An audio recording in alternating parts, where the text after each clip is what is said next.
எந்த கலைஞனும் அவளை சிலை வடிப்பான், எந்த புலவனும் அவளை பாட்டில் வைப்பான். அந்த இயற்கையும் அவள் மேல் காதல் கொள்ளும், அவள் நினைவாலே என் காலம் செல்லும்.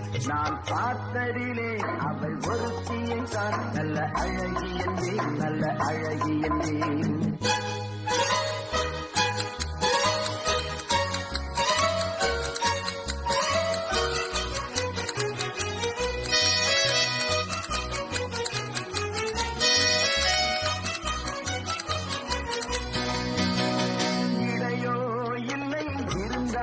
முல்லை கொடி போல் மெல்ல வளையும், சின்ன குடை போல் விரியும் இமையும் விழியும் பார்த்து